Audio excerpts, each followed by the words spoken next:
All right, guys, what's going on? Welcome in. So, obviously, joined by my buddy Richie, Jets Media. What's going on, man? What's up, Ian? Thanks for having me on, man. Dude, so we're 3-3 right now, and we actually just finished up doing a live show on your end, and it was cool. We covered a lot of different bases. But there's some things that I kind of want to really want to get your take on, and I think I could speak for a lot of Jets fans. Like, we're all pretty pumped up being 500 at the deadline. A lot of people were thinking like 4 wins with Aaron Rodgers with AVT. We're without AVT. I mean, we've played games with injured players, right? No Rodgers, clearly.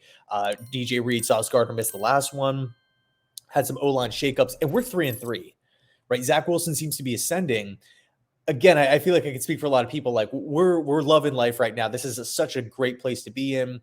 2 weeks to prepare for the 1-win Giants. I think that's huge. Trade deadline is quickly approaching. I actually think it's on Halloween. I keep saying that in these videos. I have to double check on the date.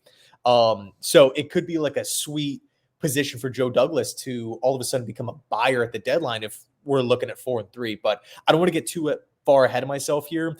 What's kind of been your take overall on the start of the season? A little rocky early on, but picking it up as of late. Yeah, I mean, the start, you can't ask for the most emotional roller coaster just going into that Buffalo Bills game in total, right? 4 plays in, Rodgers goes down, we're all depressed, and then the Jets somehow figure out a way to win that game in miraculous fashion with Xavier Gibson. And that one game is kind of like an embodiment of the season so far. It's been an up and down roller coaster. And all throughout the summer, Ian, I looked at the schedule for the Jets, and I'm like, okay, we need to at least be 3-3 at the bye week with Aaron Rodgers. That was without me even thinking about Aaron Rodgers going down because it was, in July and August. Aaron Rodgers goes down, and with the same exact schedule, the Jets figure out a way, even with all the injuries that you mentioned, to Elijah Vera Tucker, to DJ Reed being out 2 games, Sauce Gardner being out 1 game. We're still 3-3, beating the Philadelphia Eagles, almost beating the Kansas City Chiefs, beating the Buffalo Bills, and of course taking care of business on the road against the Denver Broncos. I'm feeling great. I really think that this is an embodiment of this New York Jets coaching staff, and I think they deserve a lot of credit here for really keeping these guys prepared. You talk about all the injuries, and let's talk about the guys that's stepping in for their places. Max Mitchell at right tackle, even Wes Schweitzer plugging in for Joe Tittman for a game. Craig James, Bryce Hall, who is ascending, and he was a fan favorite when we drafted him in year number 2. So there's a lot of guys that's really, stepping in for the injured players, and I think a lot of credit has to go to those players in particular, but also the coaching staff for preparing them. And of course, Zach Wilson wasn't really the best start to the season, and then he's slowly making improvements that's getting me excited about him trending in the right direction, cleaning up the mistakes, being an efficient quarterback, and being a quarterback that he's proving that you can win with. If you can play turnover-free football and rely on your defense, and if we can just figure out ways to score touchdowns in the red zone at a high-efficient clip, this Jets football team can compete with anybody, dare I say, after what I saw against the Chiefs and us beating the Philadelphia Eagles. Yeah, dude, 100%. We are going up against some of the top quarterbacks in football, the Jalen Hurts of the world, the Josh Allens, the Pat Mahomes, and we are like making their life hell a little bit, multiple turnovers, multiple picks, and that's a really good sign, right? No matter what the offense looks like, no matter what Zach and like that stuff aside for a second, the simple fact that our defense can like mentally and physically rattle like literal top 5 quarterbacks in the sport is crazy. That like in and of itself is huge in my opinion, especially moving forward. Like, of course, like it's great for like the numbers and stuff like that, but also for just like team morale. Like if you're a guy like Quincy Williams or Bryce Huff or Jermaine Johnson, whoever it is, Craig James, right? As of late, and you're going back and you're watching the tape, and everybody knows Josh Allen, everybody knows Pat Mahomes, everybody knows Jalen Hurts, and you're like watching, like you understand like what you're doing, like you are affecting the best of the best, and just again for morale purposes, moving into the future, playing against quarterbacks that might not be on those guys' level, the Sam Howells of the world, the Desmond Ritters of the world, it must bode well and really instill a lot of confidence. But you talked a little bit about Zach Wilson, and obviously he's not putting up like top 10 QB numbers or anything like that. And he's not perfect, right? He's still missing a couple throws, and he's still taking some sacks. But I mean, man, for me at least, he's managing the game, and I think Mm-hmm.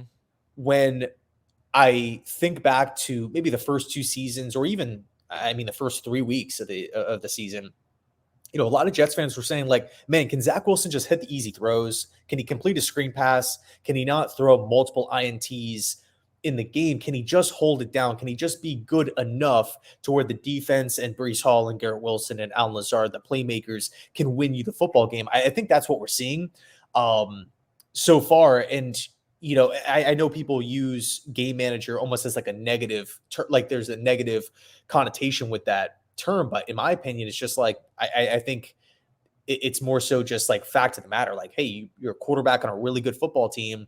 The quarterback might not necessarily give you that high upside.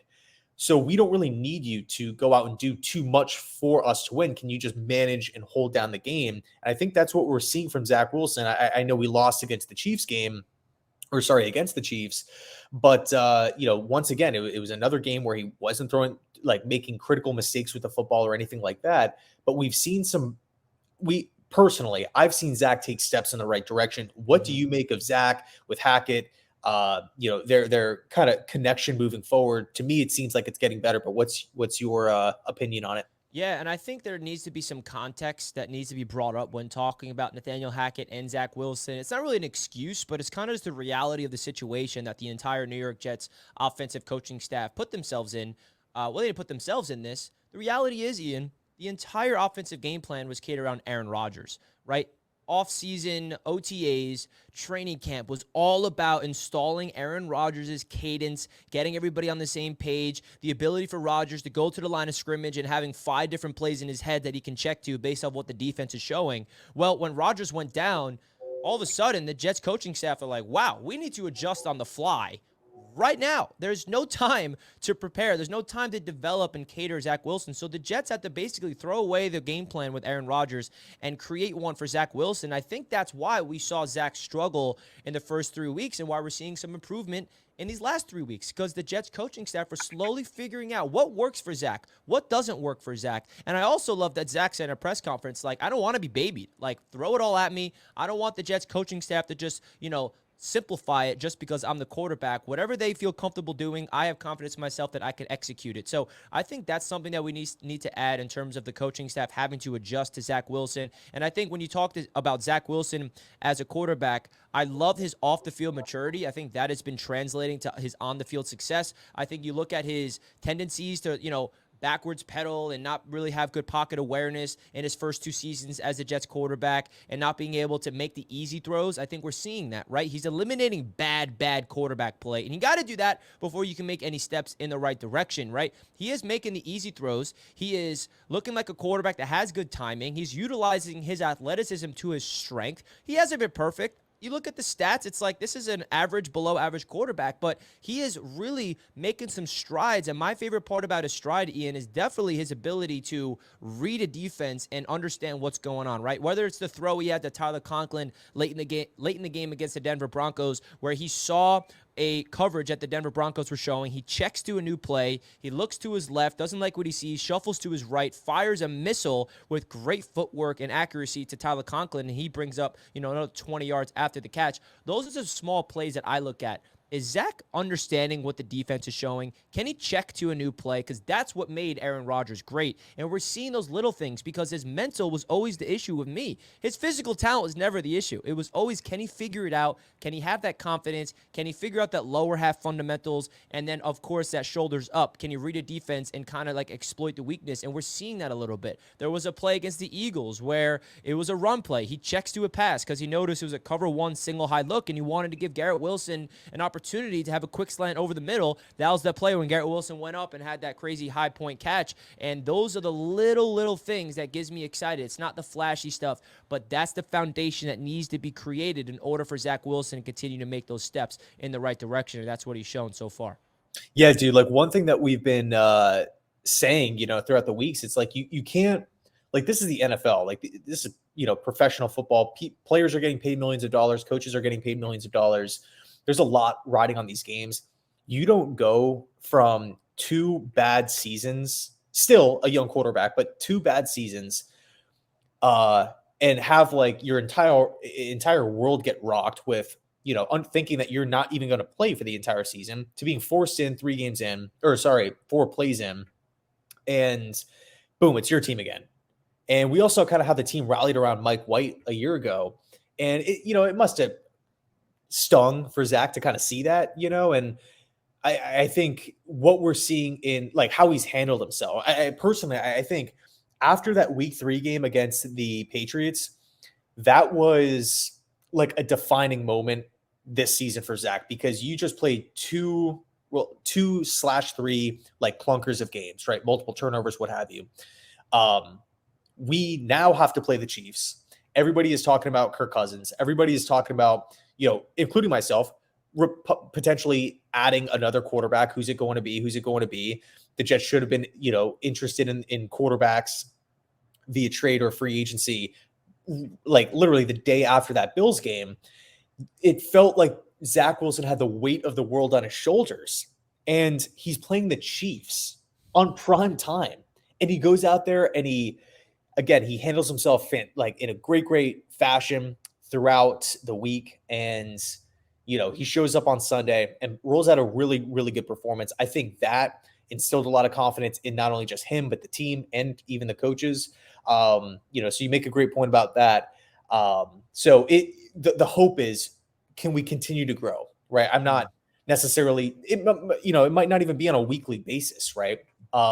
We might see like one step forward, one step back, but it's the multiple steps back. Right. I don't want to see a 3 INT just complete implosion. Yeah. Can you continue growing? Can you continue being the game manager and hopefully ascend to a point where, all of a sudden you are kind of the reason why the team is winning, or, somebody gets hurt, or, you have the defense isn't having a good day, and now you need your quarterback to kind of back you up and get the job done. And I feel like that's the direction that we're trending in, based off of what we've seen for these, from these last 3 weeks. But as far as the future goes, right, we have some pretty favorable games on the schedule here.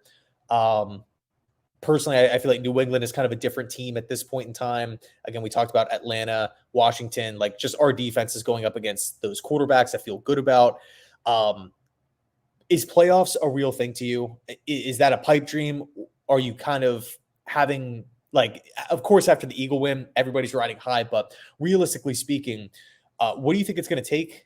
9, 10, 11 wins in the stacked AFC? What are your thoughts right now on the playoffs? Yeah, I think playoffs is very realistic for the New York Jets. But again, they have to take advantage of, the schedule. And I know that the big topic of the first 6 games in terms of the hard schedule was about the high-end quarterbacks we had to verse, whether it was Josh Allen, Mahomes, and Hurts, who, by the way, the New York Jets combined for 3 touchdowns and 8 interceptions. But let's not forget the defenses this offense had to go up against in the first 6 weeks. 4 out of the 6 top 10 defenses. Dallas's defense, the Patriots defense at the time was playing really good. And, the Bills defense was fully healthy at that time. The Chiefs defense, the Eagles defense. Now we get to see some defenses that are not playing their best football, right? So I think the biggest X factor for the Jets' playoff chances, Ian, is going to be this offense, right? We don't have to worry about the defense. We have injuries to Sauce and DJ Reed, arguably our best part of the defense, and we still win with Bryce Hall and Craig James. So that just shows you that the defense is going to be fine no matter what injuries happen over there, but the offense needs to figure out. And now we have some advantages in our favor with the opponents we're going up against. So now with the Jets going through a gauntlet of a defensive schedule to start it off, now with a new, type of rhythm that the offense is getting, some confidence, Zach Wilson finding some confidence, Breece Hall finally being off the pitch count. They really got to establish a rock with him on the ground more. I think the playoffs is definitely realistic because with the way that this Jets team competed against the Chiefs, I know there's no moral victory, but that game in particular kind of woke us up. Like, wait a second, this Jets team just competed with the Super Bowl champions and was a penalty away from winning that game. We go on the road in Denver, we take care of business, and then we beat a team who was undefeated, who made it to the Super Bowl last year. So there's no reason why Jets fans should not feel confident of our chances being at 3-3 to make the playoffs in a wild card push. If you look at the schedule, right, the next 6 games, if the Jets really want to separate themselves, they're going to have to go 4-2 in the next 6 games, in my opinion, because I really genuinely believe that the way that this Jets team is built, roster-wise, they can sustain injuries. The depth that Joe Douglas has assembled here, whether it's on the offensive line, whether it's the cornerbacks, whether it is the quarterbacks, dare I add, we are built to win, and we are built to sustain injuries. And I think the philosophy of Robert Saleh being in year number 3. Everybody, it's year 3 in the system with Saleh and Jeff Ulbrich, and the continuity is in our favor on the defensive side, but it's unfortunately not in our side on the offense as year 1 with Nathaniel Hackett. So there's a lot of reasons why we should be confident to make the playoffs, and it's up to the New York Jets on offense to start scoring touchdowns, because if they do start scoring 24 points a game, which is like around a league average, we are going to be a really hard team to lose against, man. I'm telling you. Good stuff, man. Good stuff. Last question I have for you, kind of a rapid fire. Do you want the Jets to be buyers at the deadline? Absolutely. We have never seen the Jets be buyers at the trade deadline. It feels like in my life we're always selling, and I'm not upset about the selling because that is what led us to this moment of having just talent everywhere. But yes, 100%, Joe Douglas, this is your time to be aggressive and go build around your quarterback, go get offensive line help, maybe go get another weapon in the wide receiver room. Definitely want to be buyers at the trade deadline. Let's go, man. I love it. I love it. I'm with you. Like this is why Rodgers took the pay cut. Like we have, financially speaking, like we can afford it. At the same time, though, I don't want to like just completely sell the entire draft class, right? Because we can't move the 1, we can't move the 2. We have 1 3 and 2 4s. So I don't want to be in a position where we're like carving out the entire draft class. But I mean, man, we're seeing what these guys are going for, like Van Jefferson, McCole Hardman, even like guys like Isaiah Simmons and Josh Jones, like before the season even started, like these guys are not going for much at all. And there's so many names that I just feel like the Jets can kind of look into, pick up the phone, see what's up. And, hopefully, you're right and the Jets are buyers. But hey, I appreciate you stopping by, hanging out, man. I really do. Ian, thank you so much for having me on. Always a pleasure. And as always, let's go Jets. Let's go. And of course, for everybody watching too, all of Richie's links are listed down below in the description box if, of course, you guys aren't already subscribed. So yeah, thanks so much. And as always, go Jets. Thank you, guys.